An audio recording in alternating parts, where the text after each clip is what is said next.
Mister Lanka YouTube channel එකත් එක්ක එකතු වෙලා ඉන්න ඔයාලට ආයුබෝවන් කියලා ඉස්සෙල්ලාම ප්‍රාර්ථනා කරනවා. මම මේ වෙනද වගේම අදත් බෑග් එක තමයි මේ ලෑස්ති කරන්නේ. වැඩට යන්න. අද නම් කාඩ්බෝඩ් ටිකක් තියෙනවා. වැඩිපුර. පුළුවන් තරම් ඉක්මනට මේ ටික ඉවර කරලා ගෙදර එන්නයි මං හදන්නේ.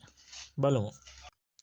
ඔන්න ඉතින් වෙනද වගේම ටිකක් දුර එද්දි ලස්සන වැවක් හම්බුණා. බලන්නකෝ වැවේ තියෙන ලස්සන. ඈතින් ඉර පායලා තියෙනවා, ඉර එළිය වැටෙනවා. ඒ වගේම වැවත් හරිම නිසලව තියෙනවා. ලස්සනයි නේද? බලන්න තා පොඩ්ඩකින් ඔයාලට වෙල්ලෑය බලා ගන්න පුළුවන්. ලස්සන පාරක් තියෙනවා. ඔන්න බලන්න නිල්ල පිරුණ වෙලක්. කොච්චර ලස්සනයිද?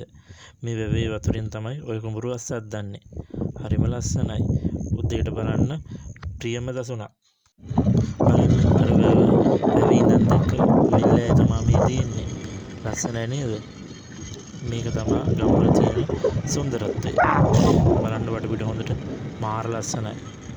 නිලට නිලේ ජීසෙනවා. ඔන්න ඉතින් වෙලදිගේ එද්දි කුඩා ඔය හම්බුන. මේ තමයි කුඩා ඔය. පහුගිය දවස්වල නම් මේක වැස්සට හොඳටම යට වෙලා තිබුණේ. දැන් නම් එහෙම මොකුත් නැහැ, වතුර අඩු වෙලා තියෙන්නේ. පාලමෙන් ගොඩ වෙනවත් එක්කම තියෙනවා දේවාලයක්. මම ඉතින් මේ දේවාලෙමුත් ආශිර්වාද ලබාගෙන මම මගේ ගමන ගියා. ඔන්න ඉතින් තවත් ටික දුරක් ඉද්දි පොන්චි වැවක් හම්බුණා. බලන්නකො මේ වැවේ තියෙන ලස්සන. පොන්චි උනාට හරිම ලස්සනයි. අහසේ තියෙන වලාකුළු ඔක්කොම පොළොවට ඇවිල්ලා වගේ ඒ ඔක්කොම හේවණලි වැවට ලස්සන. බලන්නකො අහසේ ලස්සන.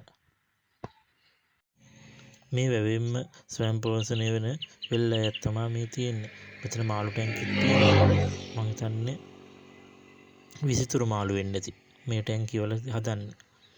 මේ දවස්වල නෑ වගේ. ඔව් මම මේ ඉන්නේ තවත් රත්කින්ද ඩෑම් එකට යන්න පුළුවන් පාරක. මේ ඒ අතරතුර මම අට්ටාලයක් දැක්කා. බලන්න මේ අට්ටාලේ. මේක තමයි සිවිල් ආරක්ෂක අය, වනජීවිකයේ අය අලියට ආරක්ෂා කරන්නේ.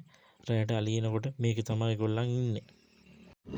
ඔන්න ඉතින් අට්ටාලේ බලලා රත්කින්ද ඩෑම් එකට තමයි මේ මම යන්නේ. බලන්න ඉතින් පොලිස් චෙක් පොයින්ට් එකක් තියෙනවා. ඩෑම් එකක් තියෙනවා මෙතන. ඔන්න පොයින්ට් එක. මෙන්න රත්කින්ද ජලාශය. මෙන්න ඩෑම් එක. මේ දවස්වල නම් වැස්සට ගොඩක් පිරීලා තියෙන්නේ. ඈත කඳු පන්තියකුත් තියෙනවා. බලන්න හරිම ලස්සනයි. බලන්න ඩෑම් එකකින් අනිත් පැත්තට තියෙන ලස්සන ගිරාඳුරු කෝට්ටේ බෙල ගන්නව ඒ පැත්ත තමයි ඔය පේන්නේ. දියවිද්දාගම ලස්සනයි. හරිම ලස්සනයි. ඔව් මොන දේ කරත් ආපු වැඩේට මුල් තැන දෙන්නේ. මම ඉතින් හැම කඩේකටම යනවා. වීඩියෝස් දාන්නේ දවසකට දෙකක් තුනක් වගේ තමයි මේ එක්කම වලට හිටලා එවන්නේ. ඉතින් මට ඔය යන අතර පොන්චි බඩගින්නකුත් ආවා. ඉතින් මම චිකන් රොටියක් කාලා ප්ලේන් ටිකක් බීවා. ඉතින් ඔයාලා අපේ channel එක ගැන මොනවද හිතන්නේ? ඒකත් අපිට කමෙන්ට් කරන්න. ඒ වගේම අපිව subscribe කරන්න කියලා ඔයාලගෙන් ඉල්ලනවා. ඉතින් අදට අපේ වීඩියෝ එකකින් සමුගන්නවා. ඉතින් මොනවා හරි අඩුපාඩුවක් තියෙනවා නම් ඒක අපිට කියන්න. අපි ඒක හදාගෙන ඉස්සරහට යනවා. බොහොම ස්තුතියි.